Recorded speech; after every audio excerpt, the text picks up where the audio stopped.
Corona virus से न घबराएं, खुद बचें और सबको बचाएं। मास्क पहनकर ही घर से बाहर निकलें। नियमित अंतराल पर हाथ धोते रहें। 2 गज की दूरी का अनुपालन करें। भीड़ भाड़ वाली जगहों पर जाने से बचें। 45 वर्ष की आयु के ऊपर वाले व्यक्ति कोरोना वैक्सीन अवश्य लगवाएं। दवाई भी, कड़ाई भी। नमस्कार, बहुत बहुत स्वागत एक बार फिर से आप सभी का हमारे खास कार्यक्रम क्या कहती है जनता में। कठोर परिश्रम और त्वरित निर्णय के अलावा शुचिता समन्वय उत्तर प्रदेश के मुख्यमंत्री योगी आदित्यनाथ की पहचान है। तभी तो अपने 4 साल के कार्यकाल में उत्तर प्रदेश की योगी सरकार आज जनविश्वास को जीतने में कामयाब हो पाई है। वो कैसे, ये जानने के लिए आज हम ग्राउंड जीरो से जायजा लेंगे एटा की अलीगंज विधानसभा क्षेत्र और जलेसर विधानसभा क्षेत्र का, और जानेंगे विकास को लेकर क्या कहती है जनता। आइए जानते हैं कि अलीगंज की क्षेत्रीय संपर्क व यातायात व्यवस्था को किस तरह नई दिशा दे रहा है बस स्टैंड। 105.22 करोड़ रुपए की लागत से अलीगंज में बस स्टैंड का निर्माण। बस स्टैंड के माध्यम से यात्रियों को मिल रही है आवागमन की बेहतर सुविधाएं।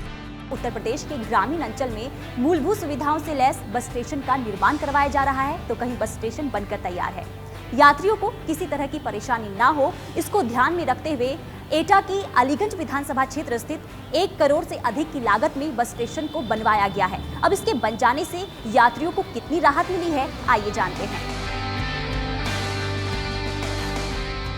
हमारे साथ स्थानीय नागरिक हैं, आइए उनसे जानते हैं कि अलीगंज विधानसभा क्षेत्र स्थित बस स्टेशन के बनने से अब यात्रियों को कितनी राहत मिली है। पहले से तो बहुत अच्छा है। पहले बहुत दिक्कतें होती थी, रात में आदमी देहात से आता था, अब हमको जाना है देहात में 5 किलोमीटर 3 किलोमीटर, तब यहाँ रुकने के लिए कोई सुविधा नहीं थी। अब यहाँ 1-2 घंटा आदमी अपना रेस्ट भी कर सकता है, मोबाइल से फ़ोन करके आदमी को बुला सकता है। योगी सरकार को धन्यवाद कहते हैं हम लोग। उन्होंने अच्छा किया अलीगंज विधानसभा के लिए। बस स्टैंड यहाँ बनवा दिया है, कोई सुनता ही नहीं था। क्या क्या दिक्कतें दूर हुई हैं बस स्टेशन के बनने से? यहाँ बहुत बड़ी सुविधा हो गई। यहाँ सवारियाँ आती रुकती हैं और सोने सुहागा है, स्वर्ग है एकदम। पहले क्या क्या दिक्कतें हुआ करती? पहले दिक्कत ये थी कि रोडवेज रुकती नहीं थी, चली जाती थी। अब यहाँ एंट्री करानी पड़ती, तो रुकती सवारियाँ, बैठती उठती। क्या कहेंगे इसके लिए योगी सरकार को? 100 बार धन्यवाद। इसीलिए कि ऐसा विकास कभी देश आज़ाद होने के बाद हुआ ही नहीं है। सर, स्थानीय शख्स मौजूद है, बताइए स्टेशन बनने से, बस स्टेशन बनने से क्या लाभ मिल रहा है? हम लोगों को ये सुविधा हुई है, यहाँ से डाक बंगला यहाँ कम से कम 2 किलोमीटर दूर है। वहाँ से हम लोगों को पैदल आना पड़ता था। एटा से बसें जो आती थी वो वहाँ पर हम लोगों को छोड़ देती थी। वहाँ से हम लोगों को रिक्शा से आना पड़ता था। अब यहाँ पे बसें डायरेक्ट यहाँ पे रुकती हैं, इससे ही हमें लोगों को बहुत सुविधा हुई है। आइए अब जानते हैं कि अलीगंज क्षेत्र में शुद्ध पेयजल की आपूर्ति किस तरह से सुनिश्चित कर रही है पानी की टंकी। अलीगंज क्षेत्र में पानी की टंकी का निर्माण पूर्ण। पानी की टंकी के निर्माण से स्थानीय जनता को मिल रहा है शुद्ध पेयजल। हम ग्रामीण क्षेत्र के साथ भी हर घर परियोजना जोड़ रहे हैं। अगर हमें इंसेफ्लाइटिस को, डेंगू को, कालाजार को, मलेरिया को, इन सभी को समाप्त करना है, हैजा जैसी बीमारियों को रोकना है, डायरिया को रोकना है, तो हमें स्वच्छता पर ध्यान देना होगा, शुद्ध पेयजल की आपूर्ति के साथ जुड़ना होगा। स्वच्छ और समय पर जल आम जनता को मिल सके, इसे लेकर एटा के अलीगंज विधानसभा क्षेत्र स्थित योगी सरकार के द्वारा पानी की टंकी का निर्माण किया गया है, ताकि लंबे समय से चली आ रही जल संकट की समस्या को दूर किया जा सके। तो क्यों ना आइए आम जनता से भी बातचीत कर लेते हैं और जानते हैं कि पानी की टंकी के बन जाने के बाद उनकी दिक्कतें कितनी दूर हुई हैं। हमारे साथ स्थानीय महिला मौजूद हैं, उनसे बात करते हैं और जानते हैं कि पानी की टंकी के निर्माण से उन्हें किस तरीके से फायदा मिला है। टंकी नहीं होने से क्या दिक्कतें होती थी? टंकी नहीं होने से पानी बहुत देर में निकलता था नल से, और बोरिंग भी नहीं हो पा रही थी, इस वजह से अब तो कोई दिक्कत नहीं है। बताइए क्या क्या फायदा मिला इस पानी की टंकी का? पहले पानी दिक्कत होती थी, जान वगैरह पानी पिलाने में दिक्कत होती थी। अभी पानी से काफ़ी फायदा हुआ है। योगी सरकार को हम बहुत बहुत धन्यवाद देंगे। क्यों? पानी की व्यवस्था बढ़िया हुई है। आइए अब स्थानीय युवती से भी जान लेते हैं कि पानी की टंकी के बन जाने के बाद उन्हें क्या क्या फ़ायदा मिल रहा है और क्या क्या उनकी समस्याएं दूर हुई हैं। बहुत सारी फायदाएं मिल रही हैं और नल नहीं चलाने पड़ता है, और स्वच्छ पानी मिल रहा है। पहले क्या परेशानियाँ हुआ करती थी? पहले ये परेशानी हुआ करती, नल चढ़ाने पड़ता था, कहीं से आओ तो नहाने के लिए दिक्कत होती थी। योगी सरकार को बहुत धन्यवाद बोलते हैं कि हमारे गांव में पानी की टंकी बनवाई गई है। आइए अब जानते हैं कि अलीगंज क्षेत्र के युवा खिलाड़ियों के सपनों को पंख देने में किस तरह मददगार बनेगा मिनी स्टेडियम। 8.16 करोड़ रुपए की लागत से अलीगंज में मिनी स्टेडियम का निर्माण कार्य प्रगति पर। मिनी स्टेडियम के निर्माण से स्थानीय खिलाड़ियों को मिलेगा उत्तम सुविधाओं एवं ट्रेनिंग का लाभ। ग्रामीण युवाओं की प्रतिभा को निखारने के साथ साथ खेलकूद में दिलचस्पी रखने वाले छात्र छात्राओं को खेल से जुड़े बेहतर साधन मिल सके, उन्हें बेहतर प्रशिक्षण मिल सके, इसके लिए उत्तर प्रदेश के मुख्यमंत्री योगी आदित्यनाथ की सरकार निरंतर काम कर रही है, जिसे लेकर अब उत्तर प्रदेश के ग्रामीण क्षेत्रों में खेलो इंडिया योजना के अंतर्गत मिनी स्टेडियम का निर्माण भी करवाया जा रहा है, जिसकी एक हकीकत हमें एटा की अलीगंज विधानसभा क्षेत्र स्थित देखने को भी मिली, जहां पर योगी सरकार के द्वारा मिनी स्टेडियम का निर्माण तो करवाया जा रहा है। अब इसके बनने को लेकर यहाँ के युवा कितने उत्साहित हैं, आइए इसकी हकीकत जानते हैं। हमारे साथ साइट सुपरवाइजर सत्यवान सिंह हैं, आइए उनसे जानते हैं कि इस मिनी स्टेडियम की लागत क्या है, कितने एरिया में पूरा मिनी स्टेडियम बनाया जा रहा है, बताइए। मैम, ये स्टेडियम 12 से 13 एकड़ ज़मीन में बनाया जा रहा है। इसकी लागत 10 करोड़ 7 लाख रुपए है। ये बताइए क्या क्या यहाँ पर कौन कौन से खेल के प्रशिक्षण यहाँ पे बच्चों को दिए बैडमिंटन जाएंगे? कोर्ट है, टेबल टेनिस रूम है, जिम हॉल है और खेल के मैदान जो भी हैं बाहर फील्ड में बनाए जाएंगे। हमारे साथ स्थानीय शख्स मौजूद हैं, उनसे बातचीत करते हैं और जानते हैं कि मिनी स्टेडियम बनवाया जा रहा है, इसका क्या फ़ायदा भविष्य में होगा।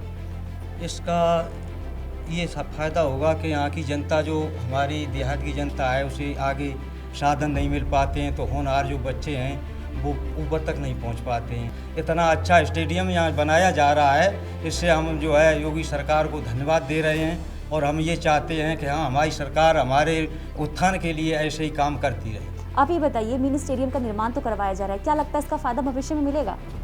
भविष्य में ज़रूर मिलेगा। स्थानीय लोग तो यही उम्मीद लगाए बैठे हैं कि आगे चल के इसका अवश्य फ़ायदा मिलेगा और विशेषकर फ़ायदा उन लड़कियों को मिलेगा जिन्हें हम बाहर नहीं भेज पाते हैं। वो घर पे यहाँ पे प्रशिक्षण लेके ऊपर तक उनकी प्रतिभा का निखार होगा। किस चीज़ का प्रशिक्षण? Indoor game, table tennis, badminton वगैरह है, उसके लिए हम बच्चियों को बाहर नहीं भेज सकते हैं, लेकिन यहाँ पे एक तरीके से हमारा घर ही जैसा है, तो यहाँ पे पूरी तरह से प्रशिक्षण होके ऊपर तक। आइए अब जानते हैं कि जलेसर क्षेत्र में पशुओं के स्वास्थ्य संवर्धन में किस तरह सहायक साबित हो रहा है राजकीय पशु चिकित्सालय। 40.17 करोड़ रुपए की लागत से जलेसर क्षेत्र में राजकीय पशु चिकित्सालय का निर्माण। स्थानीय पशुपालकों एवं किसानों के पशुओं को मिल रहा है उत्तम उपचार। उत्तर प्रदेश के मुख्यमंत्री योगी आदित्यनाथ की सरकार ने अब उनकी समस्या को दूर करने के लिए ग्रामीण क्षेत्रों में पशु चिकित्सालय का निर्माण करवा रही है, जो हमें एटा की जलेसर विधानसभा क्षेत्र में देखने को भी मिली, जहां पर योगी सरकार के द्वारा राजकीय पशु चिकित्सालय का निर्माण करवाया गया है, ताकि किसानों और पशुपालकों की समस्या को दूर किया जा सके। तो क्यों ना आइए किसानों से भी बातचीत कर ले, पशुपालकों से भी बातचीत कर ले और जाने पशु चिकित्सालय बन जाने से उनकी क्या क्या दिक्कतें दूर हुई हैं। हमारे साथ स्थानीय किसान मौजूद हैं, आइए उनसे जानते हैं कि पशु चिकित्सालय बन जाने से उनकी क्या क्या परेशानियां दूर हुई हैं। राजकीय पशु चिकित्सालय बन जाने से पशुओं में कोई बीमारी अब नहीं इतनी फैलती है और राजकीय चिकित्सालय द्वारा इलाज भी किया जाता है और दवाई भी मिलती है। क्या कहेंगे इसके लिए योगी सरकार? योगी सरकार का धन्यवाद है इसलिए, और हमारे डॉक्टर साहब के लिए भी धन्यवाद है कि वो अपना सीट पर मिलते हैं, सही इलाज देते हैं। सर ये बताइए, इस पशु चिकित्सालय में क्या क्या व्यवस्थाएं हैं पशुओं के लिए, किस तरीके से सुविधाएं यहाँ पर पशुओं के इलाज के लिए उपलब्ध हैं? मुख्यतः हमारे जो विभाग के 4 प्रोग्राम चलते हैं, जैसे यहाँ पर पशु चिकित्सा है, कृत्रिम गर्भाधान है और टीकाकरण और बधियाकरण। 4 पशुपालन विभाग के मुख्य प्रोग्राम हैं जो यहाँ से जो संचालित होते हैं। एक साल में 2 बार खुरपका मुखपका रोग का जो है टीकाकरण किया जाता है। 100% पशुओं का टीकाकरण जो किया जाता है। और दूसरा जो है खुर्रा का रोग है, HS हेमोरेजिक सेप्टिसीमिया। भारत सरकार का और उत्तर प्रदेश सरकार का उद्देश्य यही है कि वर्गीकृत सेवन से सिर्फ मादा बच्चियाँ ही पैदा हों, जिससे जो नर गौवंश से जो आज जो आवारा और जो घूम रहा है, जो समस्या पैदा कर रहा है, उससे जो है छुटकारा पाया जा सके। आइए अब जानते हैं कि जलेसर क्षेत्र में कायाकल्प योजना के अंतर्गत किस तरह नए आयाम रच रही है शिक्षा व्यवस्था। कंपोजिट्स स्कूल कायाकल्प के तहत समरी जलेसर क्षेत्र के विद्यालय की तस्वीर। विकास कार्यों एवं बेहतर सुविधाओं से विद्यालय के छात्र छात्राएं हो रहे हैं लाभान्वित। कंपोजिट विद्यालय में ऑपरेशन कायाकल्प की हकीकत क्या है, ये आइए क्यों ना हम स्टूडेंट से ही जान ले। हमारे साथ एक स्टूडेंट मौजूद हैं। आप ये बताओ, पहले से ज़्यादा अब स्कूल में क्या क्या सुविधाएं आपको मिल रही है? हमारी क्लासें अच्छी हो चुकी हैं, उनमें फर्श भी बिछे हैं और हमारी क्लासों में टाइल्स भी लग चुकी हैं। हमारे लिए पीने के लिए पानी की सुविधा है, वॉशरूम की सुविधा है, टॉयलेट की सुविधा है एंड हमारे स्कूल में कंप्यूटर भी आ चुका है, पहले नहीं था और ये योगी जी की सरकार से हमें ये मिला है। क्या कहोगे इसके लिए योगी सरकार? धन्यवाद कहेंगे इसके लिए योगी सरकार को, कार्यक्रम की, क्योंकि हमारे स्कूल में बच्चों को पढ़ने के लिए परेशानी नहीं होती है। पहले परेशानी होती थी, टॉयलेट रख दिया बाहर जाते थे, अब अंदर ही सब कुछ है। क्लास में पीने के लिए पानी है। हमारे साथ एक और स्टूडेंट हैं, आइए उनसे भी जान लेते हैं कि उन्हें अब पहले से ज़्यादा क्या क्या बेहतर सुविधाएं तो स्कूल में मिल रही है। बताएं। हमारे स्कूल में ये सुविधा है, जैसे कि हमारी क्लासें बहुत अच्छी हो चुकी हैं, हमारी क्लास में फर्श भी चुके हैं और हमारी क्लास में टाइल भी लग चुकी हैं। पहले से ज़्यादा बहुत अच्छा हमारा स्कूल हो गया है। हमारे स्कूल में टॉयलेट की सुविधा है और वॉशरूम की भी सुविधा है। जैसे कि हमें टॉयलेट के लिए पहले बाहर जाना पड़ता था, अब अंदर ही हो चुका है, इसलिए हम अंदर टॉयलेट करते हैं। पानी की बहुत सुविधा है, हाथ धोने के लिए भी हमें बाहर जाना पड़ता था, इसलिए अब अंदर ही है। तो क्या कहोगे इसके लिए योगी सरकार को? योगी सरकार के लिए हम बहुत धन्यवाद करेंगे, क्योंकि हमारे स्कूल में बहुत अच्छा हो चुका है। आप ये बताइए, पहले देखा जाता था कि जो बच्चे हैं सरकारी स्कूल की तरफ नहीं आना चाहते थे, क्या अब ये तस्वीर बदली है? जी मैडम, बिल्कुल बदली है। कायाकल्प का कार्य हो जाने से विद्यालयों में अवस्थापनाएं सुविधाएं अच्छी हो गई हैं, जैसे कि क्लासरूम अच्छे हो गए हैं और बाला पेंटिंग से विद्यालय आकर्षित हो गए हैं, पेड़ पौधे हो गए। जो सुविधाएं कॉन्वेंट स्कूलों में बच्चों को मिलती थी वो अब परिषदीय विद्यालयों में मिलने लगी हैं। जैसे कि देख रहे हैं, शौचालय हैं, अच्छे शौचालय हैं, टाइलीकृत और मल्टी हैंड वॉश है, भोजन अच्छा मिलता है और इसके अलावा विद्यालय में बड़ा खेल का मैदान है, खेल का सामान है। सारी सुविधाएं जो कॉन्वेंट में मिलती थी वो हमारे विद्यालय में मिलने लगी हैं, इसलिए अभिभावक अपने बच्चों को कॉन्वेंट की अपेक्षा अब परिषदीय विद्यालयों में भेजना पसंद कर रहे हैं। आइए अब जानते हैं कि जलेसर क्षेत्र की ग्रामीण महिलाओं के स्वावलंबन की नींव किस तरह मजबूती से रख रहा है आजीविका मिशन। आजीविका मिशन के अंतर्गत गिफ्ट आइटम्स, क्रोशिया और सिलाई के कार्य से जुड़कर महिलाओं को मिला रोजगार। रोजगार के जरिए महिला स्वयं सहायता समूह को आत्मनिर्भर बना रहा है आजीविका मिशन। राष्ट्रीय ग्रामीण आजीविका मिशन आज ग्रामीण महिलाओं को नई पहचान कैसे दे रहा है, ये जानने के लिए आइए बातचीत करते हैं। हमारे साथ लक्ष्मीबाई स्वयं सहायता समूह की अध्यक्ष मौजूद हैं। आप ये बताइए, स्वयं सहायता समूह से जुड़ने के बाद आपको क्या क्या इसका लाभ मिला है? जो हमारी ज़रूरतें थी वो सब पूरी हो रही है और जैसे कि बच्चों की जो भी इच्छाएं थी वो भी पूरी हो रही हैं। इस समूह से जुड़ने के बाद हमें काफ़ी लाभ मिला है। हमारे गांव की गरीब महिलाएं जो गांव में कोई कार्य नहीं था तो वो भी ये कार्य कर रही हैं और उन्हें ये लाभ भी मिल रहा है। हम कहेंगे सरकार को कि हमें इस तरह से लाभ मिले और इस कार्य को हम और आगे बढ़ाएं। स्वयं सहायता समूह से जुड़ी एक और महिला हमारे साथ है। आप ये बताइए, स्वयं सहायता समूह से जुड़कर आपको क्या फ़ायदा मिला है? स्वयं सहायता से समूह से जुड़कर हमको ये लाभ मिला है कि जैसे कि हम अपने घर में काम काज करते हैं, सिलाई कढ़ाई बुनाई करते हैं, मतलब बना के कहीं बाहर पेश करते हैं, उससे मतलब पैसा किसी और के सामने पैसों के हाथ पसारना पड़ता था। अब वो पैसा हमारे पास खुद ही स्वयं आ रहा है, इसलिए खुद ही स्वयं अपने काम करने की कोशिश कर रहे हैं। योगी सरकार को हम लोग धन्यवाद कहेंगे। क्यों? कि जैसे कि ये स्वयं सहायता समूह में मतलब लाभ मिल रहा है हमको। एटा की अलीगंज विधानसभा क्षेत्र और जलेसर विधानसभा क्षेत्र में जाकर एक बात तो समझ आई कि आज उत्तर प्रदेश हर क्षेत्र में कामयाबी की इबारत कैसे लिख रहा है।